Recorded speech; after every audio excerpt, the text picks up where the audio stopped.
চন্দনলেখা পাল। এখনকার বিশেষ বিশেষ খবর হল, রাজ্যপাল ইন্দ্রসেনা রেড্ডি নাল্লু ছাত্রছাত্রীদের লেখাপড়ার পাশাপাশি রাষ্ট্র নির্মাণ এবং সমাজ নির্মাণের কাজে অংশীদার হবার আহ্বান জানিয়েছেন। আগরতলা পুর নিগমের মেয়র দীপক মজুমদার আজ আগরতলায় দুদিনব্যাপী রাজ্যভিত্তিক বাল বৈজ্ঞানিক প্রদর্শনীর উদ্বোধন করেন। প্রধানমন্ত্রী নরেন্দ্র মোদী বলেছেন যে 2025 সাল বিশ্বে ভারতের অবস্থানকে শক্তিশালী করার বছর হবে। প্রাক্তন কেন্দ্রীয় স্বরাষ্ট্র সচিব অজয় কুমার ভাল্লা আজ মণিপুরের রাজ্যপাল হিসেবে শপথ গ্রহণ করেছেন। ত্রিপুরা ও বিহারের মধ্যে বিজয় মার্চেন্ট ট্রফি অনূর্ধ্ব 16 বছরের ক্রিকেটের প্লেট গ্রুপের ফাইনাল খেলা আজ থেকে ভুবনেশ্বরে শুরু হয়েছে। এখন আসছে বিস্তারিত সংবাদে। অখিল ভারতীয় বিদ্যার্থী পরিষদ এবিভিপি রাজ্য সংগঠনের 3 দিবসীয় অধিবেশন আজ থেকে উত্তর ত্রিপুরা জেলার ধর্মনগর বিবেকানন্দ সার্ধ শতবার্ষিকী ভবনে শুরু হয়েছে। আজ বিকেলে অধিবেশনের উদ্বোধন করেন রাজ্যপাল ইন্দ্রসেনা রেড্ডি নাল্লু। এই অনুষ্ঠানে রাজ্যপাল বলেন, তিনি এবিভিপি ঘরানার লোক। তিনি ছাত্রছাত্রীদের লেখাপড়ার পাশাপাশি রাষ্ট্র নির্মাণ এবং সমাজ নির্মাণের কাজে অংশীদার হবার আহ্বান জানান। তিনি বলেন, আগামী দিনে এই শিক্ষার্থীরা রাষ্ট্রকে নতুন পথ ও দিশা দেখাবে এবং ছাত্রশক্তির মাধ্যমে রাষ্ট্রশক্তির বিকাশ হবে। আজকের এই অনুষ্ঠানে উপস্থিত ছিলেন রাজ্য বিধানসভার অধ্যক্ষ বিশ্ববন্ধু সেন, এবিভিপির রাষ্ট্রীয় সহসভাপতি মন্দার ভানুসে, প্রদেশ সভাপতি ডক্টর দেবরাজ পানিগ্রাহী সহ আরও অনেকে। আগরতলা পৌর নিগমের মেয়র তথা বিধায়ক দীপক মজুমদার আজ আগরতলায় মহারানী তুলসীবতী বালিকা বিদ্যালয়ে দুদিনব্যাপী রাজ্যভিত্তিক বাল বৈজ্ঞানিক প্রদর্শনীর উদ্বোধন করেন। উদ্বোধনী ভাষণে মেয়র বলেন, জেলা স্তরে বিজ্ঞান প্রদর্শনীর পর বাছাই করা মডেল নিয়ে রাজ্যভিত্তিক এই অনুষ্ঠান হচ্ছে। এখান থেকে প্রতিভাবান ছাত্রছাত্রীদের মডেল কেন্দ্রীয় স্তরে যাবে। অনুষ্ঠানে শিক্ষা দপ্তরের বিশেষ সচিব রাভেল হেমেন্দ্র কুমার বলেন, প্রদর্শনীতে ছাত্রছাত্রীদের বিজ্ঞান মডেল প্রদর্শন ছাড়াও সবুজায়ন নিয়ে কুইজ এবং স্বাস্থ্য বিষয়ে বিজ্ঞান সেমিনার হবে। অনুষ্ঠান আলোচনা করেন বুনিয়াদী শিক্ষা দপ্তরের অধিকর্তা এনসি শর্মা।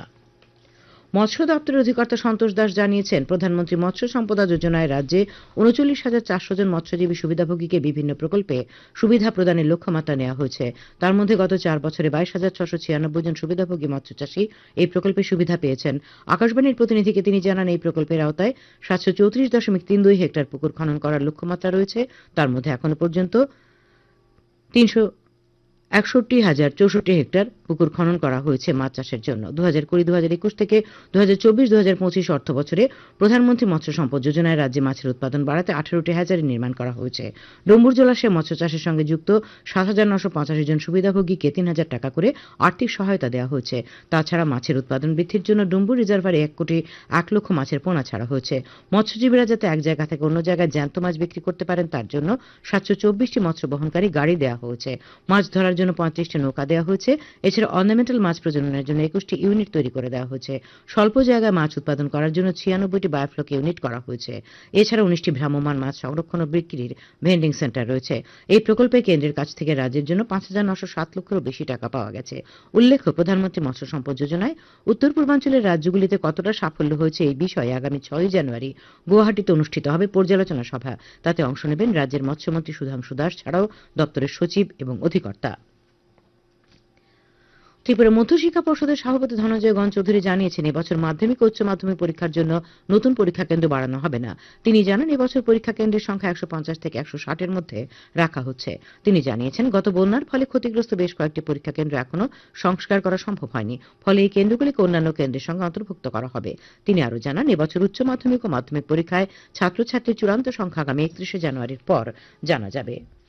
সবার জন্য দৃষ্টি ভাবনায় কৈলাসহরস্থিত ঊনকোটি জেলা হাসপাতালে আজ থেকে শুরু হয়েছে দুদিনব্যাপী মেগা চক্ষু অপারেশন শিবির।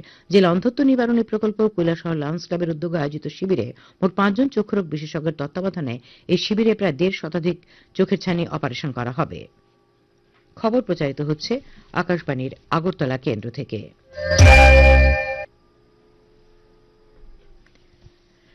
আকাশবাণী সংবাদের আপডেট পেতে লগ ইন করুন www.newsonair.com এবং নিউজ অন এআইআর অ্যাপ এবং টুইটার ও ফেসবুক প্ল্যাটফর্মে এআইআর নিউজ অ্যালার্টসে। ইউটিউবে লক্ষ্য রাখুন নিউজ অন এআইআর অফিসিয়ালে। এছাড়াও আকাশবাণী আগরতলার সংবাদ আপডেট পেতে দেখুন টুইটার বা এক্স হ্যান্ডেলে আকাশবাণী নিউজ আগরতলা, ফেসবুকে এআইআর নিউজ আগরতলা এবং ইউটিউবে আকাশবাণী নিউজ আগরতলা। প্রধানমন্ত্রী নরেন্দ্র মোদী আজ দিল্লিতে একাধিক উন্নয়ন প্রকল্পের উদ্বোধন এবং ভিত্তিপ্রস্তর স্থাপন করেছেন। তিনি জেজে ক্লাস্টারের বাসিন্দাদের জন্য প্রায় 1700টি নবনির্মিত ফ্ল্যাটের উদ্বোধন করেন এবং অশোক বিহারে যোগ্য সুবিধাভোগীদের কাছে চাবি হস্তান্তর করেন। প্রধানমন্ত্রী আজ 2টি শহরী পুনরুন্নয়ন প্রকল্পের উদ্বোধন করেন। দ্বারকায় প্রায় 300 কোটি টাকায় নির্মিত সেন্ট্রাল বোর্ড অব সেকেন্ডারি এডুকেশনের ইন্টিগ্রেটেড অফিস কমপ্লেক্সের উদ্বোধন করেন প্রধানমন্ত্রী। অনুষ্ঠানে প্রধানমন্ত্রী বলেন যে 2025 সাল বিশ্বে ভারতের অবস্থানকে শক্তিশালী করার বছর হবে। তিনি বলেন যে ভারতের রাজনৈতিক এবং অর্থনৈতিক স্থিতিশীলতা সফলতার প্রতীক হয়ে উঠেছে। তিনি জোর দিয়ে বলেন, এই বছরটি ভারতকে বিশ্বের অন্যতম বৃহত্তম উৎপাদন কেন্দ্রে পরিণত করার বছর হবে। তিনি উল্লেখ করেন যে নতুন বছর দেশের জন্য অপার সম্ভাবনা নিয়ে এসেছে এবং 2025 সালে বিশ্বের তৃতীয় বৃহত্তম অর্থনীতিতে পরিণত হওয়ার যাত্রা গতি পাবে। তিনি দিল্লিতে ক্ষমতাসীন এএপি সরকারের সমালোচনা করেন। প্রাক্তন কেন্দ্রীয় স্বরাষ্ট্র সচিব অজয় কুমার ভাল্লা আজ মণিপুরের রাজ্যপাল হিসেবে শপথ গ্রহণ করেছেন। রাজভবনের দরবার হলে আয়োজিত এক অনুষ্ঠানে তাঁকে শপথ বাক্য পাঠ করান মণিপুর হাইকোর্টের প্রধান বিচারপতি ডি কৃষ্ণকুমার। শ্রী ভাল্লা লক্ষণ প্রসাদ আচার্যের স্থলাভিষিক্ত হয়েছেন। মুখ্যমন্ত্রী এন বীরেন সিং, বিধানসভার অধ্যক্ষ থকচাম সত্যব্রত, মন্ত্রিপরিষদের মন্ত্রীগণ, বিধায়ক এবং আধিকারিকরা শপথ গ্রহণ অনুষ্ঠানে উপস্থিত ছিলেন। উল্লেখ্য, 1984 সালের ব্যাচের আসাম মেঘালয় ক্যাডার অবসরপ্রাপ্ত আইএস শ্রী ভাল্লা 2024 সালের আগস্ট মাস পর্যন্ত প্রায় 5 বছর ভারতের স্বরাষ্ট্র সচিবের দায়িত্ব পালন করেছেন। সমাজ কল্যাণ সমাজ শিক্ষামন্ত্রী টিঙ্কুরা লুই ব্রেলের 216তম জন্মজয়ন্তী উপলক্ষে আগামী 5ই জানুয়ারি আগরতলা প্রেস ক্লাবে অল ত্রিপুরা ব্লাইন্ড কমিটির উদ্যোগে আয়োজিত সাংস্কৃতিক ও কৃতি সম্বর্ধনা অনুষ্ঠানের উদ্বোধন করবেন। উপস্থিত থাকবেন সমবায় মন্ত্রী শুক্লাচরণ নোয়াতিয়া, পশ্চিম ত্রিপুরা জেলা পরিষদের সভাধিপতি বলাই গোস্বামী প্রমুখ। কমিটির সাধারণ সম্পাদক সহদেব সাহা এই খবর জানিয়ে বলেন, অনুষ্ঠানে 2024 সালের মাধ্যমিক উচ্চ মাধ্যমিক পরীক্ষায় দৃষ্টিহীন সহ অন্যান্য দিব্যাঙ্গ ছাত্রছাত্রীদের কৃতি সম্বর্ধনা জানানো হবে। তাছাড়া জাতীয় দৃষ্টিহীন অ্যাথলেটিক্স প্রতিযোগিতায় স্বর্ণপদক প্রাপ্ত অ্যাথলেটদের বিশেষ সংবর্ধনা এবং নরসিংগড় দৃষ্টিহীন বালক ও বালিকা বিদ্যালয়ের ছাত্রছাত্রীদের ওই দিন সম্বর্ধনা জানানো হবে। মিড ডে মিল কর্মীদের ন্যূনতম বেতন 18,000 টাকা করা, 10 মাসের পরিবর্তে 12 মাসের পারিশ্রমিক প্রদান সহ 9 দফা দাবি আদায়ের লক্ষ্যে আজ মিড ডে মিল কুক কাম হেল্পার ওয়েলফেয়ার কমিটির পক্ষ থেকে মুখ্যমন্ত্রীর কাছে ডেপুটেশন দেওয়া হয়। কমিটির আহ্বায়ক বীরকুমার দেববর্মা বলেন, মিড ডে মিল কর্মীরা অত্যন্ত গরিব অংশের মানুষ। তাছাড়া অর্থনৈতিক দিক দিয়ে তারা পিছিয়ে রয়েছেন। মাত্র 2,500 টাকার বিনিময়ে তারা কাজ করেন। তাছাড়াও কমিটির কর্মীদের বার্ষিক বোনাস দেওয়া, কর্মীদের প্রতি মাসের বেতন প্রদান, অনিয়মিত মিড ডে মিল কর্মীদের নিয়মিত করা, কর্মীদের পেনশন চালু করা, অবসরকালীন সময়ে এককালীন 5 লক্ষ টাকা আর্থিক সহায়তা প্রদান ইত্যাদি দাবি জানানো হয় কমিটির পক্ষ থেকে। দেশের প্রথম শিক্ষিকা, সমাজ সংস্কারক, কবি, লিঙ্গ বর্ণবৈষম্যের বিরুদ্ধে আন্দোলনের অন্যতম নেত্রী সাবিত্রীবাই ফুলের 195তম জন্মদিন উদযাপন উপলক্ষে বিলোনিয়ায় সারা ভারত গণতান্ত্রিক নারী সমিতির উদ্যোগে আজ বিলোনিয়ার করুণা রায় স্মৃতি ভবনে শ্রদ্ধা জ্ঞাপন আলোচনা সভা অনুষ্ঠিত হয়। সভায় প্রাক্তন সাংসদ ঝর্ণা দাস বৈদ্য, সিপিআইএম বিলোনিয়া মহকুমা সম্পাদক বিজয় তিলক, নারী নেত্রী শিউলিলত প্রমুখ সাবিত্রীবাই ফুলের প্রতি কৃতিত্বে শ্রদ্ধা জানান এবং তাঁর জীবনের বিভিন্ন দিক নিয়ে আলোচনা করেন। ঊনকোটি জেলা প্রশাসন এবং যুব বিষয়ক ও ক্রীড়া দপ্তরের উদ্যোগে আজ কৈলাসহরে বেটি বাঁচাও বেটি পড়াও কর্মসূচির অধীনে এক দৌড় প্রতিযোগিতা হয়। উদ্বোধন করেন কৈলাসহর পুর পরিষদের চেয়ারপারসন চপলারানী দেবরায়। বক্তব্য রাখেন ঊনকোটি জেলার জেলাশাসক দিলীপ কুমার চাকমা, যুব বিষয়ক ও ক্রীড়া দপ্তরের সহ অধিকর্তা অমিত কুমার যাদব প্রমুখ। 3 কিলোমিটার ব্যাপী এই দৌড় প্রতিযোগিতায় 60 জন যুবতী অংশ নেন। প্রতিযোগিতা শেষে বিজয়ীদের পুরস্কৃত করা হয়। পিএমসি জোলাইবাড়ি এমএম দ্বাদশ বালিকা বিদ্যালয়ে আজ মেগা স্বাস্থ্য শিবির হয়। শিবিরে জোলাইবাড়ি সামাজিক স্বাস্থ্য কেন্দ্রের দন্ত চিকিৎসক সুস্মিতা বিশ্বাস, হোমিও চিকিৎসক পূজা মজুমদার স্কুলের প্রথম থেকে দ্বাদশ শ্রেণীর 640 জন ছাত্রছাত্রী স্বাস্থ্য পরীক্ষা করেন।